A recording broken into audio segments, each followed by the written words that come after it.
What's good, YouTube? Welcome back to the channel. Today we got a real special video for y'all. On the left side, we got the GLOCK 43X MOS versus the new CANIK METE MC9. As you can see here, we got a few different size magazines for each of these. And we're just going to compare the two real quick to see if the old CCW King can still take on the new CCW up-and-comer. Let's get to it, y'all.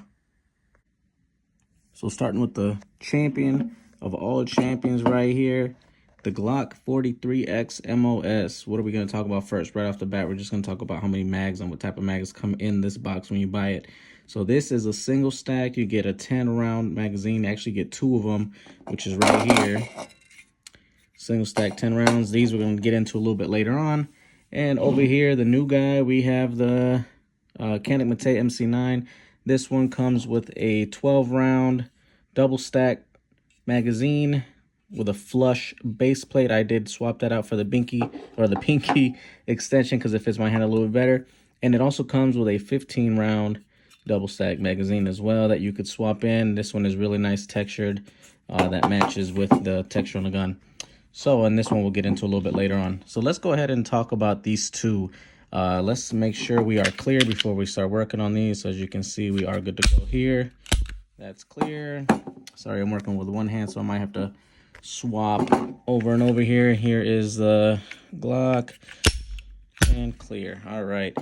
Now let's talk about the size first, because when you talk about CCWs, that's the first thing that people ask or look at, right, is the size, because you want to make sure you're able to conceal it. So I'm going to put these two, line them up just like that, and we're going to take a look here.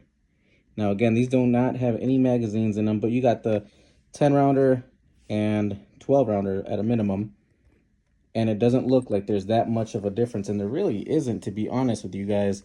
As far as the height of these, I know if you look at like Handgun Hero, you'll be able to see that the CANIK says it's a lot shorter in height than actually what it looks like, but these look like they're pretty close in height there. We're going to go ahead and stick the factory magazines in these. Obviously no ammo, so we'll stick those in there and we'll see what they look like after we put those in there. So again, as you can see with the flush, it'll be shorter, but with the pinky extension, it's just right on the money there with that 10-rounder. So that's kind of nice that you get an extra 2 rounds in this one. We'll go ahead and remove that one. And what we'll do next is we'll go ahead and put the 15-rounder in here just to see how much more we get. And I'll put this one on this side so you guys can see the difference, because it will be a little bit taller. Match those up.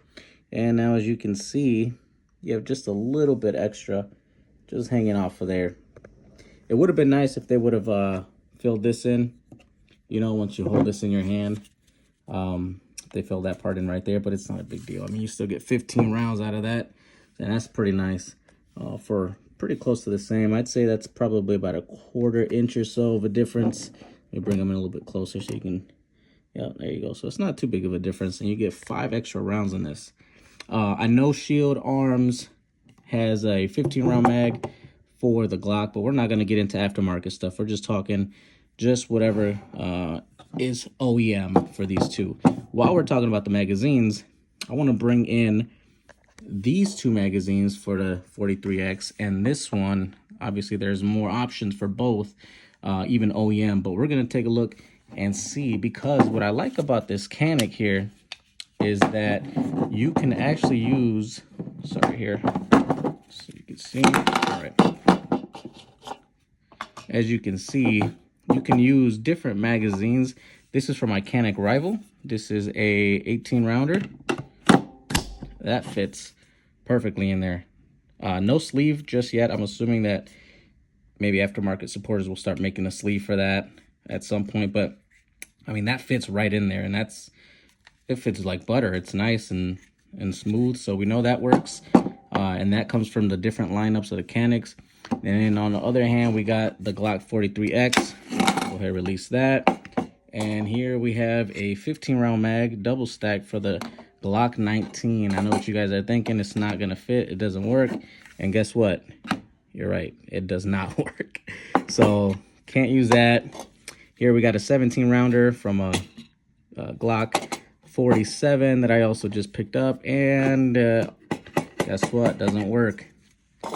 So what you're stuck with is a 10 round magazine for this, unless you go aftermarket, which, like I said, we're not going to go into. We're just talking OEM stuff, because aftermarket, nothing out there will beat a Glock. So we're just talking OEM stuff. Oops, kind of swap these two here. We're just talking OEM stuff. And again, you can get a Shield Arms mag with a 15, but then you got to swap out the mag release and whatnot. So whatever. Again, you got 10 and 12 with a 15er as an option here. As far as the width of these guns go, they are very similar in width. The only difference is CANIK having, let's see if I can line these up here. Looks like CANIK is actually just a little bit thicker than the Glock, right? But they feel about the same. All right, so thickness, they're about the same. Height, obviously the Glock's got a little bit of an edge, and magazine capacity, the CANIK's got that one. Let's go into the grip texture here. As you can see, this has your typical Glock stippling. CANIK, they did change theirs a little bit, and I really like how this looks. I just hate that they stopped right here. They should have just kind of kept going all the way up here. Same up here, they should have just kept going. And even up here, maybe added some stippling on the trigger guard there. That would have been really nice to have, but whatever. The overall texture and feel is nice on the CANIK. I just wish they did a little bit extra up here, because it does feel bland and kind of, not slippery, but really smooth compared to down here. Not as much of a you know, aggressive texture there. And this one actually feels really smooth. So when you pick these two up, that's one thing I noticed right away, is that the Glock is so much lighter, you know, even empty than the CANIK, even though the CANIK is in the books a smaller gun per se. But this just feels so much lighter. And I like that this grip, I don't know if it's the angle of Glock, but man, it just melts in your hand. It just like fits like so nice when, as soon as you grip it, man, it just feels nice, you know. And this one is, I'm not saying there's nothing wrong with it, but it doesn't feel as silky and as like good as this one. So I do like the feel of this grip better. Could be because it's a little bit longer too, but just the circumference and the angle, the ergonomics of it, I think is better than the CANIK's. Obviously the grip texture, I give it to CANIK just because they actually have some sort of grip, versus just this kind of bland stuff here that Glock is known for. Both are serrated on the rear and up front. The one thing I also want to mention is the spacing in the trigger guard. This one has like no type of space here, right? And the Glock, obviously the trigger is pushed back, but it's got more space in front of the trigger guard. So, you know, if you're wearing gloves or whatnot, it'll be easier to use the Glock. Sights, you know, sights are pretty good in the CANIK. Blacked out rears, and you got a white front. And I like the fact that the front is, it sticks out right away. It's easy to acquire your target, and it's thin. So I do like that. Oh yeah, this is optic cut here, or optics ready. The Glock, typical Glock sights. I don't really hate the Glock sights, to be honest. I hate that they're plastic, but I don't mind the sights.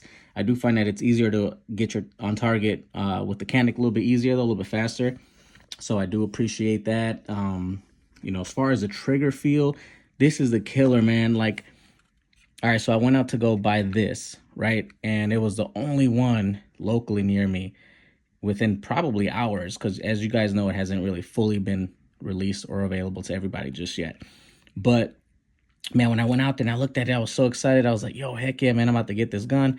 And I looked at it, I'm feeling it, everything feels good, and I saved the best for last. I'm like, all right, let's feel that trigger. And the trigger just, it disappointed me, I'm not gonna lie. I wanted to love it because it's CANIK, and that's what they're known for, is their triggers, but this trigger is not what you'd expect from a CANIK. I mean, it was bad. I haven't shot it yet, but it was bad from the feel. I personally, when you feel the take up and all that, the reset, all that stuff, and you compare it to the Glock, weirdly enough, the Glock felt better for me. I want to show you guys just how much take up and stuff this has, but like I said, the take up is followed by like a fake wall, and then after that fake wall you get some mush, and then you hit a clean break. The reset is amazing though. The reset is real good on this one. Real good.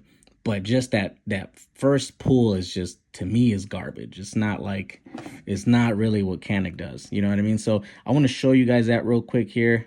So let me rack these bad boys and show you guys the trigger on both of them. All right, so let's check out the Glock first. Okay, so here you go. One thing I did notice too, if you look at that Glock trigger, you see those little serrations right there, and like the angle it's at, it kind of goes like at an upward angle. I don't know if they copied them, but I mean, don't that look kind of the same to you guys? The same like little texture, kind of goes up at an angle too. I don't know, just something I noticed. But anyway, so here we go. You got the Glock. Just, you know, that's the take up right there. That's probably the wall right there, and it breaks. All right, so that was, you know, whatever, Glock trigger, not bad, not good. And then you got the CANIK. That's the take up right there, which is about fine. And then you hit this fake wall right here, and then mush, and then there's a wall, and then it breaks. Okay, so I don't like that. I'm not a big fan of that. But after the break, once you hit that reset though, the reset is real nice. I'll try to show you guys the reset. Again, I'm working with one hand, so I don't know if I can. All right, so let's see. Nope, no way I'll be able to do that. Let's see here. Let me come up with something. I'll use the Glock here for support, maybe. All right, so here we go. Look at that long take up, though. Look at that. See, fake wall, real wall, break. All right, now here's a reset. That's nice. That's a nice reset. Fake wall, real wall, break. And another thing to notice is when I'm pulling out, this is pinching my finger right.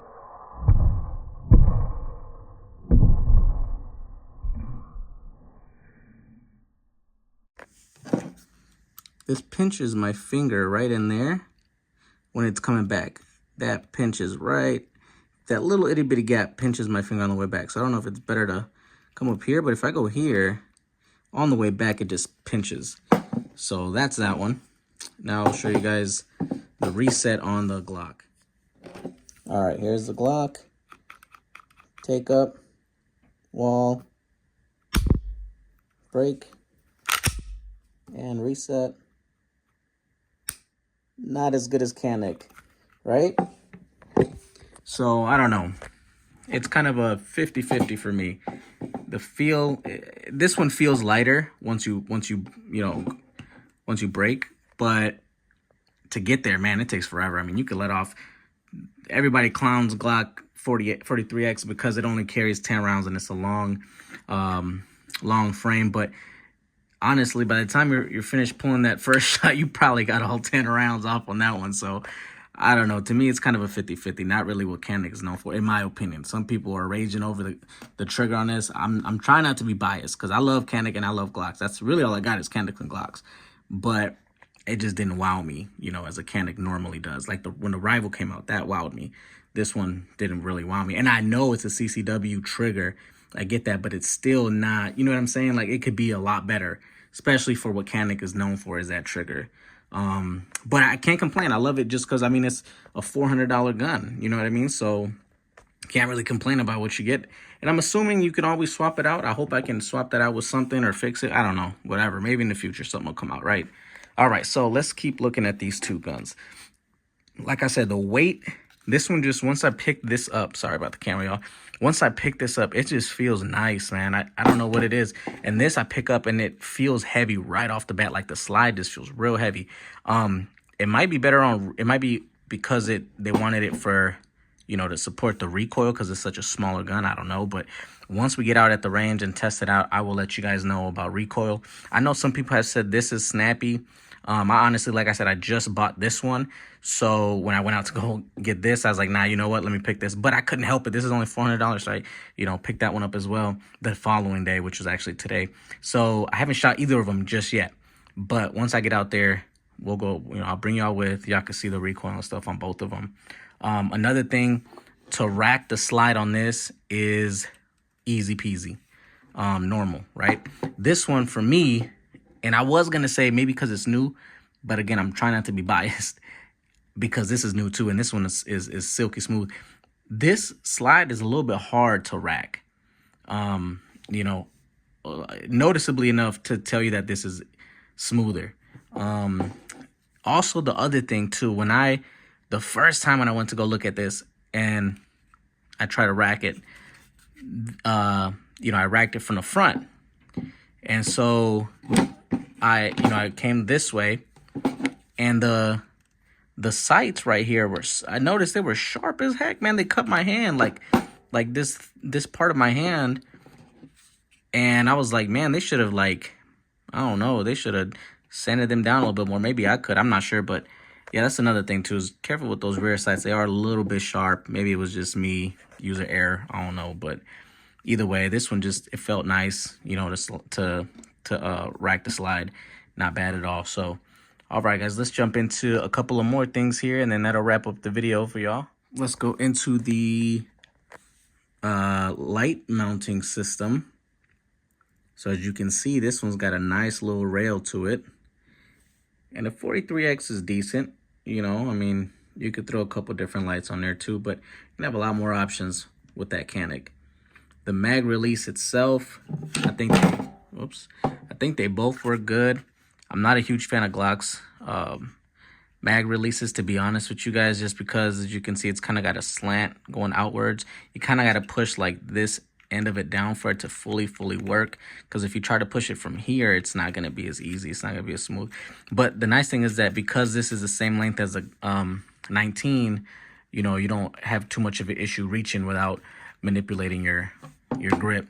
Now on this one, because it is a smaller frame, you would think that you would have to manipulate your grip, but because this one comes out and it's got a little bit of a texture on there too, but this one is the same all around. So this is really easy to reach too, and it slides just right out, so no issues with the mag release on that. It's not like they get caught up or nothing like that. The Glock, sometimes for me, it gets caught up. I don't know why. Maybe it's just the way I'm pushing the button, but for reloads, I would definitely say the CANIK is better on that one. I don't know if I'm missing anything else, y'all. I mean, we got the trigger, we got the frame, the grip, we got the slide. I'll throw the dimensions probably here at the end, because I know you guys can just look those up, but I didn't want to bore y'all with that. But I'm gonna throw the dimensions in there, and then hopefully for this next upload, we'll be at the range and we'll test them both out. But yeah, man, I hope that you guys enjoyed this video. I know I definitely enjoyed going to pick up a couple of extra guns for myself. So I will try to continue to post more videos, especially when it comes to actually concealing these. The Glock, the CANIK, like I said, came with the holster. Not a huge fan of that holster. It's not a bad holster, but not something I'm gonna keep for too long. So I hope manufacturers, if y'all listening, please start making some in-waistband holsters for this CANIK MC9. I really like Vetter holsters. Shout out to them. So hopefully they make something right away.